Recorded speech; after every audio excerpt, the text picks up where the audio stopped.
खुलुमबाय बड'लेण्ड इंखं टेलिभिजन स्टुडिय'आव आं ललिता गयारी दिनै मोनाबिलिनि गाहाय रादाबफोराव दं। बर' बिजोङा 12 थाखोसिम फोजौखां जासिगोन। PPI नि बिजाथिया देरहायोब्ला रन्जन दैमारिखौ जोबथेसालिनिफ्राय उदां खालामगोन बुंदों राजकुमार बर'। हिमन्त बिश्व शर्मानि मन्त्रि सभाखौ 9 जुन खालि फेहेरसिगोन। गसाइगावनि सोरांपारा गुदि फरायसालियाव फोरोंगिरि गैया। कामरुप पुलिसनि एनकाउन्टाराव ड्राग्स माफियाया जखम। गुवाहाटीनि केन्सार हस्पिटालाव सासे पेसेन्टआ गावखौनो जिउ फोजोबना लादों। डिमा हासावआव बिसिखौ गोबौ हाथियारजों गाग्लोबग्राखौ पुलिसआ हमबाय। कामरुप पुलिसआ 16 कौटि रांनि ड्राग्स जब्द खालामदों। दानिया फैदो आबुं रादाबाव।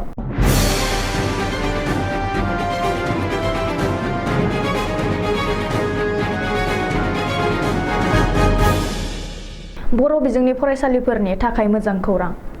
बर' बिजोंनि फरायसाफ्रा 12 थाखोसिम बर' रावजोंनो एबा बर' बिजोंजोंनो फरायनो खाबु मोनसिगोन। मानोना आसाम सरकारनि सोलोंथाइ बिफाना बर' बिजोंखौ थाबैनो 11 आरो 12 थाखोआव थिसननो एबा 12 थाखोसिम फोजौखांनो बिथोन होबाय।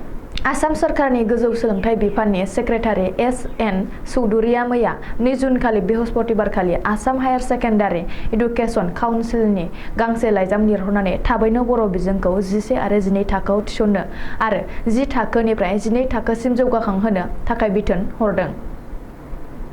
मख'नो गोनांदि तामुलपुराव खुंनाय बर' थुनलाइ आफादनि 61थि बोसोरसालिया जथुम्मानि गेवलां मेलाव गिबि मन्त्रि डक्टर हिमन्त बिश्व शर्माया फोसावनाय बायदियै बर' बिजोंखौ 11 आरो 12 थाखोसिम जौगाखांहोनो आरो बेनि हाबा-हुखाखौ थिखानाय समनि गेजेरावनो आबुं खालामनो थाखाय गोजौ सोलोंथाइ बिफाननि सेक्रेटारिया आसाम हायार सेकेन्डारि एडुकेसन काउन्सिलखौ बिथोन होदों।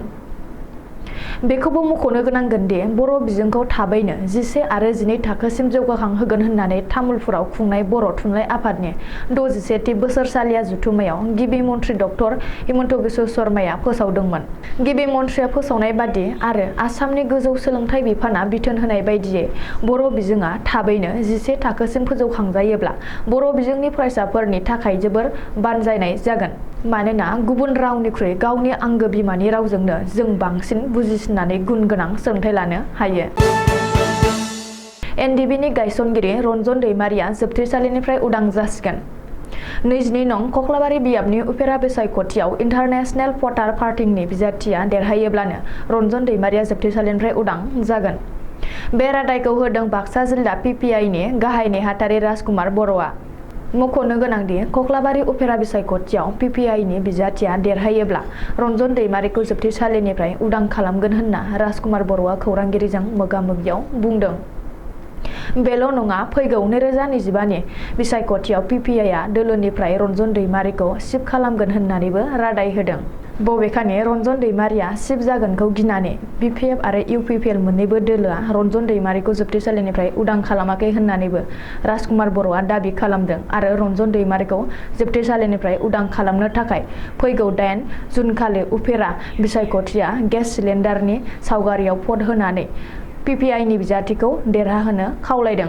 मख'नो गोनांदि 2020 मायथाइनि बिसायख'थियावबो BTR नि गुबुन सासे सागानगिरि आरो NDB नि गायसनगिरि आफादगिरि रन्जन दैमारिखौ लाना राजखान्थि खालामनायखौ नुनो मोन्दोंमोन।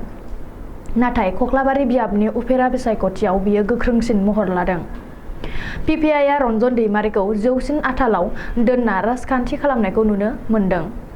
PPI आ कक्लाबारिनि भटारफोरनि गोसोखौ माबादि जै खालामनो हायो बेखौ 12 जुन खालि मिथिगोन।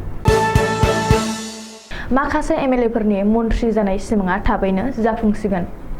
फैगौ 9 जुन खालि आसाम सरकारनि मन्त्रि सभाखौ फेहेरगोन। कार्बि आंलं अट'नमास काउन्सिलनि बिसायख'थिनि उनाव एबा 9 जुन खालि आसाम सरकारनि मन्त्रि सभाखौ फेहेरगोन होननानै गिबि मन्त्रि डक्टर हिमन्त बिश्व शर्माया दिनै खौरांगिरिजों मोगा-मोगियाव बुंथिदों।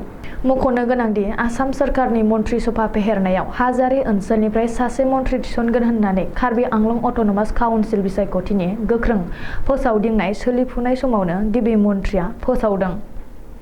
बबेखानि कार्बि आंलं काउन्सिल बिसायख'थियाव कार्बि आंलंनि रायजो राजाफोरखौ गोसो मुजिहोना आरो थुलुंगा होनो थाखाय गिबि मन्थ्रिया गावनि मन्त्रि सभा फेहेरनायनि बागै फोसावदों होननानै माखासे थाखोआव सावरायदों।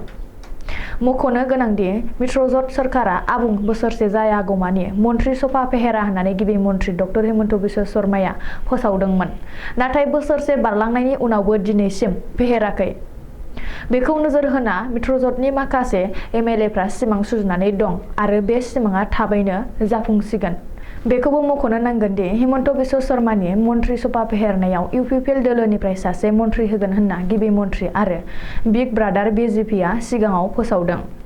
गुबुन फारसे बावैसो मित्रजोटआ हाबफैनाय रायजो सोरखारनि बाहागोआरि जाहैनाय बिपिएफ दोलोआबो सासे मन्त्रि मोननो लुबैनायखौ फोरमायदों आरो गिबि मन्त्रिनाव दाबि खालामदों। नाथाय हेमन्त मन्त्रि सभायाव सोर मासि मोनो बेखौ 9 जुन खालिसो मिथिगोन। गामियाव गुदि फरायसालि दं, उन्दै फरायसाफोरबो दं। फरायसाफ्रा सानफ्रोमबो फरायसालियाव थाङो, नाथाय मोनसेबो सोलोंथाइ मोनाखै। मानोना फरायसालियाव सासेबो फोरोंगिरि गैया। दिनैनि सानाव बे गोदान बाथ्रा नङा। क'क्राझार जिल्ला गसाइगाव महकुमानि कुसुगाव ब्लकनि बेन्दोङाव थानाय सोरांफारा गुदि फरायसालियाव बे थासारिया थांनाय बोसोरनिफ्रायनो जागासिनो दं। मिथिनो हानाय बादिब्ला सोरांफारा गुदि फरायसालिया बर' आरो असमिया मोन्नैबो बिजोंनि फरायसालि। बर' बिजोंनि थाखाय सासे फोरोंगिरि दं, नाथाय असमिया बिजोङाव सा 23 फरायसाफोर थासेयावबो सासेबो फोरोंगिरि गैया। जायनि जुनै असमिया बिजोंनि फरायसाफ्रा थांनाय 1 बोसोर सिगांनिफ्रायनो फरायसालियाव थांलाय फैलायल' खालामगासिनो दं। फरायसाफ्रा फरायसालियाव फैना थाखो खथा सिङाव जिरायना थांफैनायनि अनगायै जेबो सोलोंथाइ मोनाखै। जायनि जुनै उन्दै फरायसाफोरनि बिमा बिफा आरो दिथागिरिफ्रा गावबा गावनि फिसानि इयुनखौ लाना जिंगासिनो गोनां जादों। बबेखानि फरायसालियाव सासेबो फोरोंगिरि गैयालासे सोरखारा फरायसाफोरखौ मा सोलोंथाइ होनो नागिरदों होननानै फरायसाफोरनि दिथागिरिफ्रा सोरखारनाव सोंथि सोंदों। दुथां समाज बेरेखा आरो आयेन बेरेखा हाबा मावग्राफोरनि हेंथायै आसाम पुलिसनि अपारेसना गोख्रोंसिनै सोलिगासिनो दं। बे खेबाव आयेन बेरेखा हाबा मावग्रा दुथांखौ एनकाउन्टार खालामदों कामरुप पुलिसआ। मिथिनो हानाय बादिब्ला कामरुप पुलिसआ बायहाथायाव ड्राग्स माफिया नाजिर काजी एबा बगाखौ एनकाउन्टार खालामदों। बे एनकाउन्टाराव ड्राग्स माफिया बगाया गोब्राब जखम जायो। जाथायनि बागै पुलिसआ सुलुङाव फोरमायनाय बादिब्ला बायहाथा सारियालि थानानि बेन्दोङाव थानाय बेजरायाव पुलिसनि जिमानिफ्राय खारखोमानो नाजानाय समावनो कामरुप पुलिसआ बगाखौ थांखिना गुलि गावो। बबेखानि एनकाउन्टाराव जखम जानाय ड्राग्स माफिया बगाखौ पुलिस बिफाना बेजरा सोरखारनि देहा फाहामसालियाव थिसननाय जादोंमोनब्लाबो उननि समाव गुवाहाटी मेडिकेल कलेज आरो देहा फाहामसालियाव लाना थांनाय जायो होननानै खौराङाव फोरमायदों। मोनसे सोमोनांथाव जाथाय। देहा फाहामसालियाव गावनि जिउखौ अबथिरायै जिउ फोजोबना लादों सासे पेसेन्टआ। मख'जाथावदि बृहस्पतिबारखालि हरनि समाव गुवाहाटीनि नर्थ इस्ट केन्सार देहा फाहामसालियाव सासे पेसेन्टआ गावखौनो गाव बुथारना लादों। जिउ फोजोबना लानाय पेसेन्टखौ सा लखिमपुरनि पदमा छेत्री होनना सिनायथिनाय जादों। मा जाहोननि थाखाय देहा फाहामसालियाव गावखौनो गाव बेबादि बुथारनानै लाखो पुलिसआ नायबिजिरगासिनो दं। जौ लोंना फैनानै जौनि निसाखौ कन्ट्रल खालामनो हायैनि गोबां सुबुंफ्रा नखराव दावराव दावसि खालामलायना बुथारलायनाय थासारिया सम सम जोंनि गेजेराव नुजाबाय थानाय जाथाय। बृहस्पतिबारखालि दिमा हासाव जिल्लानि हाफ्लंआव कृष्ण बसुमतारिया बायजोनिफ्राय हरनि समाव गोबां जौ लोंना फैनानै नखराव गावनि बिसि सौमेश्री बसुमतारिजों दावराव दावसि जालायनानै बिसिखौ गोबौ हाथियारजों गाग्लोबना गोब्राब जखम खालामदों। गोबौ हाथियारजों गाग्लोबना गोब्राब जखम जानाय कृष्ण बसुमतारिनि बिसिखौ देहा फाहामथायनि थाखाय हाफ्लंनि सिभिल देहा फाहामसालियाव थिसनथाय होबाय होनना मिथिनाय जादों। बिसिखौ गोबौ हाथियारजों गाग्लोबना गोब्राब जखम खालामनाय कृष्ण बसुमतारिखौ दिमा हासाव पुलिसआ एरेस्ट खालामबाय होनना मिथिनाय जादों। आसाम सरकारनि गोख्रों राहा लासेयावबो आयेन बेरेखायै गोबां फालांगिरिफोरानो स्रोद-स्रोदै ड्राग्सनि फालांगि खालामबोबाय थानायखौ नुनो मोन्दों। मख'जाथावदि कामरुप जिल्लानि बायहाथा सारियालियाव कामरुप पुलिस आरो एनजिबिआ जथायै गोख्रों सिग्रोमनायनि गेजेरजों सानै ड्राग्स फालांगिरिफोरजों लोगोसे 16.77 केजि ड्राग्स आरो NS01F4617 नम्बरनि गंसे गारिखौबो हमनो हादों।